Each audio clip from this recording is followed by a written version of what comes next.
She says you're different, less emotional, less available. But what if that's the very thing her soul can't resist? You've been conditioned to believe that being open, vulnerable, always available would make you irresistible to women. You've been told that emotional availability is the key to her heart, that showing up consistently, texting back immediately, being the good guy would finally make you chosen. So why does it feel like the opposite is true? Why does your vulnerability push her away when it should pull her closer? Why does she seem more intrigued by the man who doesn't chase, doesn't explain, doesn't perform for her approval? Carl Jung didn't just talk about attraction. He uncovered why the quietest men, the most self-contained men, are often the ones she never forgets. Today, we're going beneath the surface of what women actually crave. And it has nothing to do with what you've been taught about being the perfect boyfriend. You thought being a good man would make you lovable. You showed up with your heart on your sleeve. You listened to every word she said. You remembered her favorite coffee order, her work stress, her family drama. You made yourself available whenever she needed you, day or night. You were the safe choice, the reliable one, the one who would never hurt her. But you were met with silence. You gave presence. She disappeared. You stayed available. She lost interest. You poured your emotions out. She pulled back. You offered your whole heart. And she treated it like a burden. So you start to wonder, what is it that truly draws a woman in? What makes her lean forward instead of pulling away? What creates that magnetic pull that goes beyond logic, beyond what she says she wants? Carl Jung didn't offer dating tips or pickup strategies, but he revealed something far deeper, something that explains the hidden psychology behind attraction itself. A psychological pattern inside women and men that most people never understand. The animus and anima. The unconscious pulls towards the person who mirrors what we've abandoned in ourselves. Jung discovered that we're not drawn to people because they complete us. That's the Hollywood lie. We're drawn to them because they reflect the parts of ourselves we've forgotten how to access. The woman who seems attracted to the distant man isn't seeking coldness. She's seeking the part of herself that knows how to be self-contained, that doesn't need constant external validation to feel whole. The man who craves the nurturing woman isn't just wanting care. He's wanting to remember his own capacity for tenderness that he buried under layers of masculine conditioning. But here's where it gets complex, where most men completely misunderstand what's happening. The very thing you think will make you attractive, your neediness disguised as devotion, is actually pushing her away.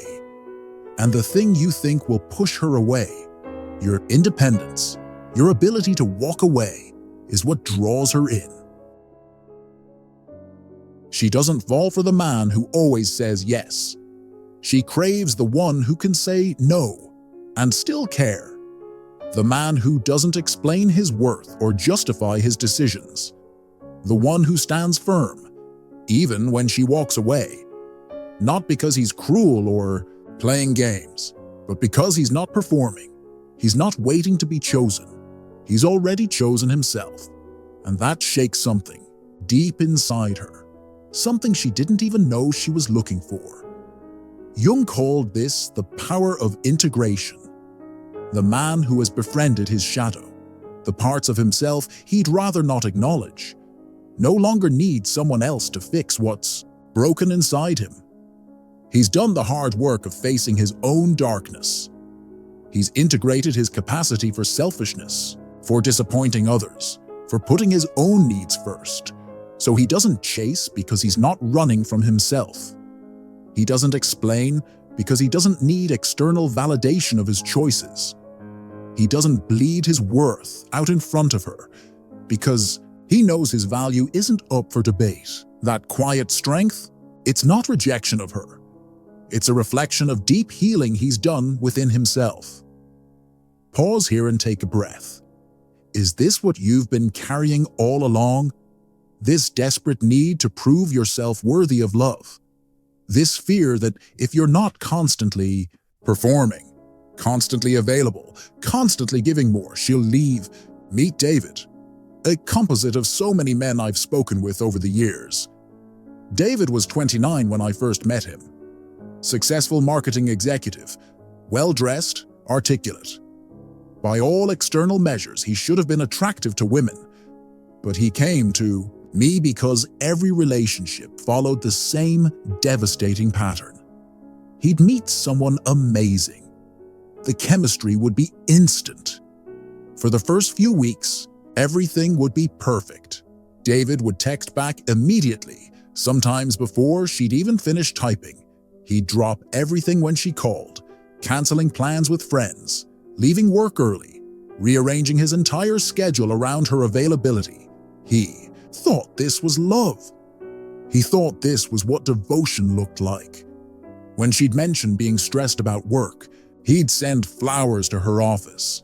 When she'd have a fight with her friends, he'd be there with solutions and comfort and endless emotional support. He became her unpaid therapist, her emotional support system, her constant source of validation. But every time he showed up this completely, she seemed to step back a little more. She'd take longer to respond to his texts. She'd be busy when he wanted to see her. She'd start mentioning other guys casually in conversation. He'd analyze every word she said, looking for clues about what he'd done wrong. He'd adjust his behavior, trying to be more of what he thought she wanted. More attentive, more available, more emotionally open. The harder he tried, the more she pulled away. Until one day, exhausted by his own performance, David stopped. Not because he stopped caring about her, but because he realized he'd completely lost himself in the process of trying to be chosen by her. He looked in the mirror and didn't recognize the man staring back at him. Where was the guy who used to have his own interests, his own opinions, his own life? So David made a decision that terrified him. He started choosing himself again. He went back to the gym, not to look better for her, but because he'd missed the way his body felt when he was strong. He picked up that book on philosophy he'd been meaning to read for months. He said no to dinner plans that didn't align with his energy, even if it meant disappointing her. He stopped responding to texts immediately, not as a game, but because he was genuinely engaged in his own life again. And something strange happened. She started reaching out more. Not because he was playing hard to get, but because he'd stopped playing entirely. He'd become interesting again, to himself first, and therefore to her. Jung understood that the shadow, those parts of ourselves we've buried or denied, holds immense power in our relationships. For many men, the shadow contains their capacity to disappoint others, their ability to put their own needs first without guilt, their willingness to walk away from what doesn't serve them, even if it hurts someone they care about. Society teaches us these are selfish traits. We're told that good men sacrifice themselves for others, that love means never saying no, that being needed is the same as being loved. But Jung knew better. He saw that until you can integrate these shadow aspects of yourself, you'll remain incomplete. You'll constantly seek completion through others. You'll hand over your power, your center, your sense of self to anyone who shows you attention. And that desperation, no matter how well disguised as devotion, repels the very connection you crave. Women can sense it instantly, that energy of someone who needs them to feel complete. It feels suffocating rather than loving, desperate rather than devoted, needy rather than generous. The man who makes women genuinely curious isn't the one trying to be interesting by performing or entertaining or constantly proving his worth. He's the one who is genuinely interested in his own life. He's not scanning her face for approval after every joke he tells. He's not adjusting his energy to match hers, becoming happy when she's happy, anxious when she's distant. He's not afraid of the silence between them because he's comfortable with the silence within himself. He's done the inner work of learning to be alone without being lonely, of being complete without being closed off, of being available without being needy. This isn't about becoming cold or distant or emotionally unavailable. It's about becoming centered, grounded in your own reality, rather than constantly seeking validation of your worth through her reactions. If this part hits something in you, keep going. The next few minutes might feel like a mirror reflecting back parts of yourself you've been avoiding. But there's a deeper layer here that most people miss entirely. Something Jung discovered about the hidden psychology of desire that will change how you see every interaction with women. She doesn't desire the man who's still chasing the mother he never impressed. She doesn't trust the man who collapses into neediness when she pulls away. Her soul is drawn to something deeper, something that awakens the parts of herself she's forgotten. The man who stared into his own loneliness and didn't flinch. The man who faced his own darkness and chose to integrate it rather than project it onto her. Here's what Jung discovered about the feminine psyche that revolutionizes everything. Women are unconsciously drawn to men who embody their own disowned masculine energy, not toxic masculinity. That's just wounded masculine energy acting out.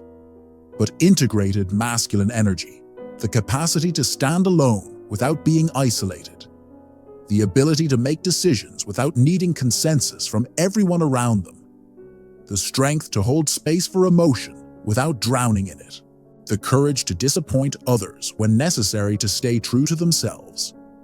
But here's the twist that most men completely miss. This isn't about becoming what she wants. It's about becoming what you've always been beneath the conditioning, beneath the people-pleasing, beneath the desperate need to be chosen. David told me something profound during one of our deeper conversations, months after he'd started this inner work. I realized I wasn't trying to win her love. I was trying to win back the love I'd lost for myself. He'd spent years, decades, really, molding himself into what he thought women wanted. Sensitive but not too emotional, strong but not too dominant, available but not too eager, successful but not too ambitious. He'd become a walking contradiction, trying to be everything to everyone and nothing authentic to himself. I was like a chameleon, he told me, constantly changing colors based on who I was with, what I thought they wanted to see. But chameleons are prey animals. They change colors because they're afraid of being eaten. The day he stopped performing was the day he started living. And living. Authentically. Truly living from your center is magnetic in a way that performance never could be. Because when you're performing, you're always slightly off. There's always this gap between who you really are and who you're pretending to be, and people can sense that gap even when they can't name it. But when you're being authentic, when you're speaking from your truth, acting from your values, making decisions from your center, there's a resonance there, a harmony. You become like a tuning fork, vibrating at your natural frequency, and people either resonate with that frequency or they don't. And both responses tell you what you need to know. Jung wrote extensively about the transcendent function, the psychological mechanism that bridges conscious and unconscious content, that allows us to hold paradox and complexity without collapsing into simplistic either-or thinking. In relationships, this transcendent function translates to something beautiful and rare. The ability to be with someone without losing yourself. The capacity to care deeply without becoming consumed. The strength to love fully without becoming dependent. To be intimate without being invasive. To be present without being possessive. This is what she's really craving, even if she doesn't have words for it. Not a man who needs her to feel complete, but a man who chooses her from a place of wholeness. When you've done this inner work, when you've integrated your shadow and learned to stand in your truth, something shifts in how you move through the world. You know how to hold space, not to be needed, but to simply be present. You don't reach for reassurance when there's tension between you. You allow difficult emotions to exist without trying to fix them immediately. You don't collapse into anxiety when she's processing something that has nothing to do with you. You contain your own energy instead of leaking it all over her emotional landscape. When she tests you with silence, you don't chase her with words or explanations or attempts to make everything okay. When she pulls away to process something, you don't follow with desperate attempts to reconnect before she's ready. You trust the process. You trust her capacity to work through her own emotions. You trust that what's meant for you won't require you to abandon yourself to keep it. This man is not trying to be irresistible. He simply is, because he no longer resists his own truth. He's not trying to be mysterious. He's just not performing every thought and feeling for external validation. He's not trying to be challenging. He's just not compromising his values to keep the peace. He's not trying to be independent. He's just not dependent on her mood to determine his worth. Take a moment, right here. Close your eyes if you need to. Ask yourself, what parts of myself have I been hiding to be more likable? What aspects of my personality have I been suppressing because I'm afraid they'll push people away? What would it feel like to stop performing and start being? But here's where the real work begins.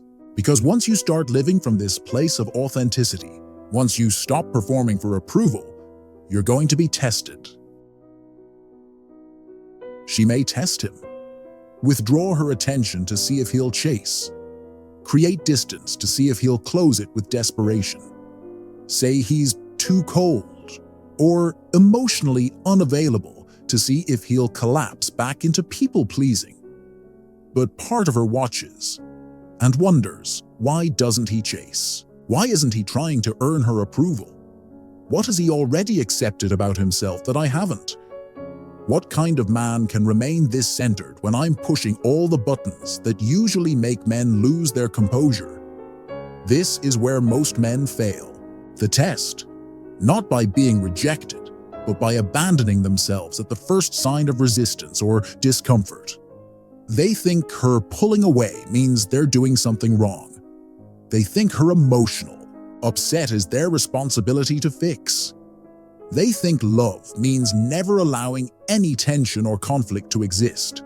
So they adjust, they pursue, they explain, they try to make everything smooth and comfortable again. But the man who has integrated his shadow understands something radically different. Her resistance isn't always rejection. Sometimes it's invitation. An invitation to prove that his sense of self isn't dependent on her validation. An invitation to show that his love isn't contingent on her being easy to love. An invitation to demonstrate that he can hold space for her full emotional range without losing his center. Sarah, a 32-year-old therapist I interviewed for this research, described her experience with a man who passed this test. I'd been in relationships where men would bend themselves into impossible shapes to accommodate my moods, my fears, my emotional processing. At first, I thought that was love, but it always felt suffocating. Then I met James. He was different from the beginning. When I'd get emotional, and I feel things deeply, he wouldn't try to fix me or change my feelings or make it about him. He'd just stay. Present, but not invasive. Caring, but not consumed. I remember the first time I really tested him. We'd been dating for about 2 months, and I was going through a difficult time at work. I was stressed, emotional, not at my best. Part of me wanted him to rescue me, but another part wanted to see if he'd stay centered even when I wasn't. So I pulled back, started responding to his texts later, canceled a date we'd planned, made myself unavailable in the way that usually made men chase me with increasing desperation. But he didn't chase. He didn't bombard me with concerned texts, asking what was wrong. He didn't show up at my apartment with flowers trying to fix whatever he assumed he'd broken. Instead, he sent one text. "It seems like you need some space to process what you're going through. I'm here when you're ready. Take care of yourself." And then he went and lived his life. I saw on social media that he went hiking with friends, went to a concert he'd been looking forward to, continued his normal routine. He wasn't sitting around waiting for me to return his attention. It drove me crazy at first. I was used to men who would bend themselves into shapes to accommodate my fears and moods. But his consistency, it was like having solid ground beneath my feet. After about a week, I reached out. Not because he'd convinced me to, but because I genuinely missed his presence. And when we talked, he didn't make me feel guilty for pulling away. He didn't need me to explain or justify my emotional process. He just welcomed me back without drama, without conditions, without making my temporary withdrawal about his worth as a man. That's when I realized I wasn't testing his love. I was testing his strength. And he passed not by fighting me, but by not fighting himself. Jung understood that the anima, the feminine aspect within men, seeks expression through relationship. But when a man is disconnected from his own anima, when he hasn't developed his own relationship with his feminine side, he unconsciously seeks a woman to embody it for him. He needs her to be his emotional center, his source of intuition and feeling, his connection to the softer, more receptive aspects of life. This creates an impossible burden for her and an unsustainable dynamic for the relationship.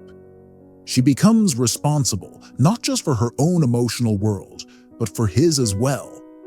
She has to be his therapist, his mother, his emotional compass, his source of meaning and purpose. No wonder she pulls away. That's not love.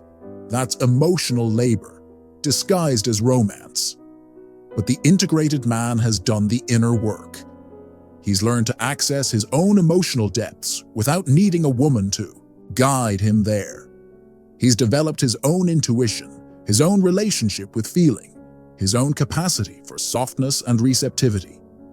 He's learned to parent himself, to comfort himself, to process his own emotions. So when he's with a woman, he's not seeking completion. He's offering communion. Two whole people choosing to share space, to witness each other's growth, to support each other's individual journeys toward wholeness.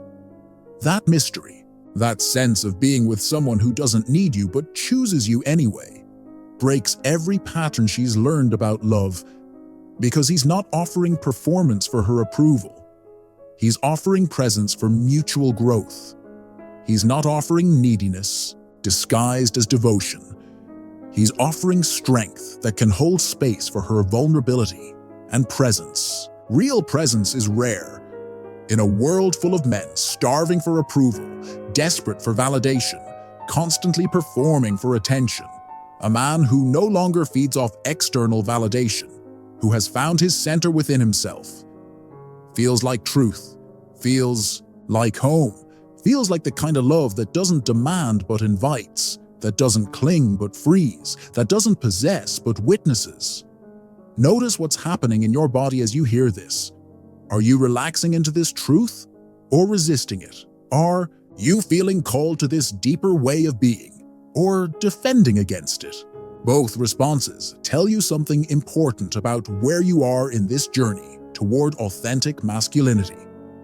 Here's the beautiful paradox Jung uncovered through decades of studying the human psyche. The less you need love, the more capable you become of giving it. The less you need to be chosen, the more worthy of choice you become.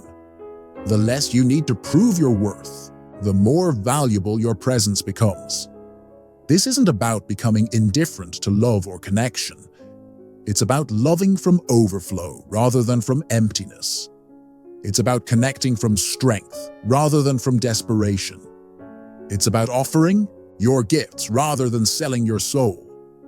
When you stop seeking external validation, when you stop making other people responsible for your sense of worth, something profound happens internally.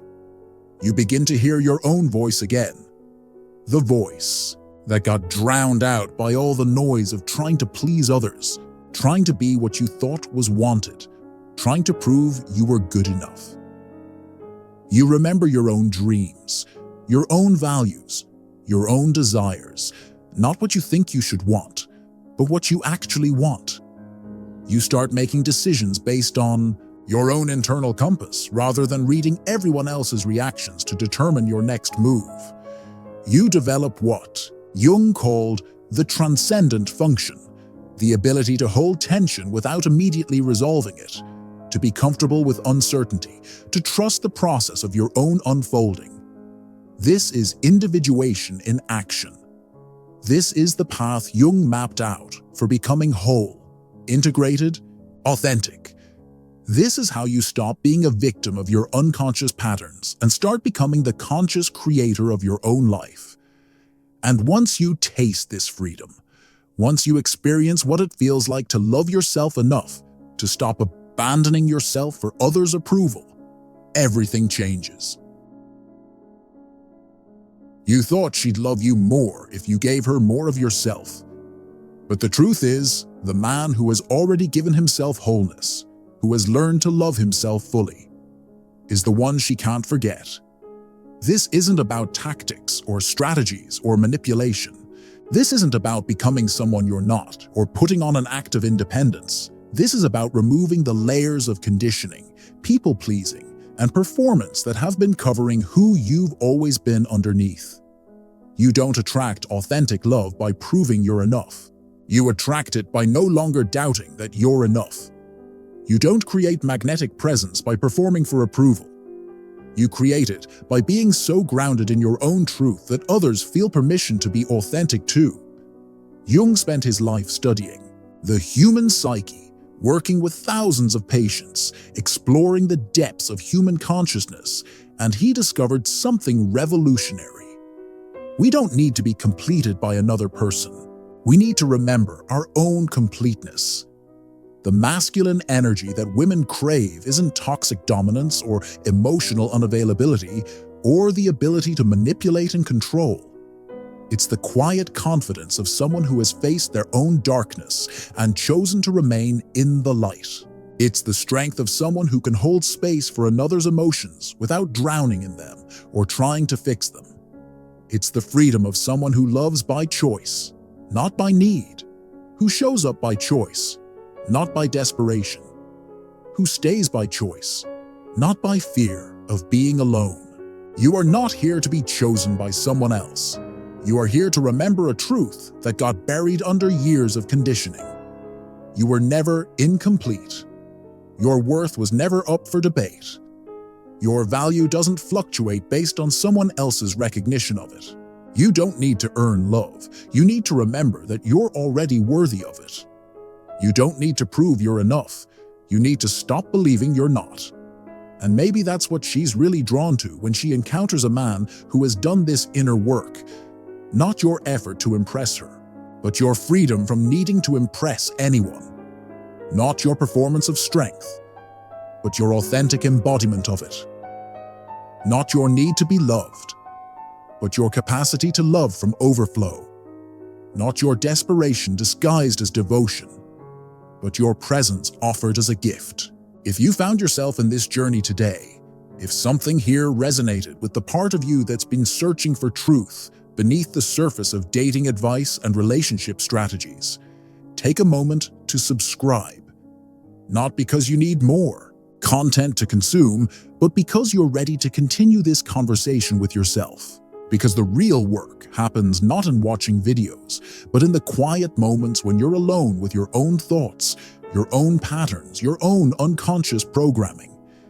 Here's what this transformation looks like in real life. You stop checking your phone obsessively after sending a message, waiting for her response to determine your mood.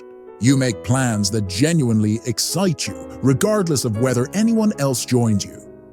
You speak your truth even when it might disappoint someone, because you've learned that temporary disappointment is better than permanent resentment.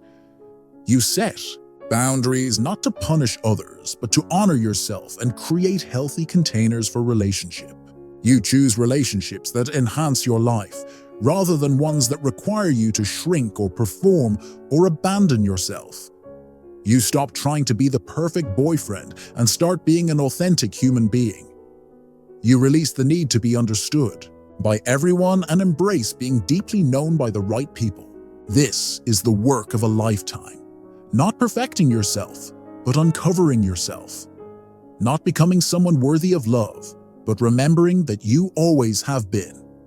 Not chasing connection, but creating the internal conditions for authentic intimacy. Not performing masculinity, but embodying it. Jung believed that the goal of life isn't happiness, it's meaning. And meaning comes from aligning with your truest self. From saying no to what diminishes you and yes to what expands you. From loving not from desperation, but from abundance. From connecting, not from neediness, but from wholeness. When you embody this truth, when you live from this center, you don't just become more attractive to others. You become more attractive to yourself. You stop abandoning yourself for the possibility of being chosen by someone else. You start choosing yourself moment by moment, day by day, decision by decision. And in that choice, you discover something beautiful. The love you were seeking was never outside of you. It was always within you, waiting for you to come home to yourself, waiting for you to remember that you were whole before anyone ever looked at you, waiting for you to stop performing for approval and start living from authenticity. The man who makes women want to see him doesn't seek to be seen. He sees himself clearly, his light and his shadow, his strength and his vulnerability, his gifts and his growing edges. And that self-knowledge, that self-acceptance, that self-love becomes like a lighthouse. It doesn't chase ships toward shore. It simply shines its light and trusts that those who need to see it will navigate toward it. This is the quiet revolution. This is the return to wholeness. This is the freedom Jung spent his life pointing toward. You don't need to be different than you are. You need to be more of who you've always been beneath the performance, beneath the people-pleasing, beneath the desperate need to be chosen. That person, the real you, is magnetic not because of what they do, but because of who they are. Whole, free, unafraid of their own depth, unashamed of their own truth, uncompromising in their own values. Take that truth with you as you leave this video. Live from it when you're tempted to perform. Love from it when you're scared of rejection. Choose from it when you're pressured to abandon yourself. And watch how the world responds to someone who has finally stopped apologizing for taking up space. Until next time, remember, your wholeness is your gift to the world. Don't hide it behind masks of who you think you should be. Share it freely with those ready to receive it. The world has enough performers. It needs more authentic souls brave enough to be real. And you're one of them. You always have been. Now it's time to remember.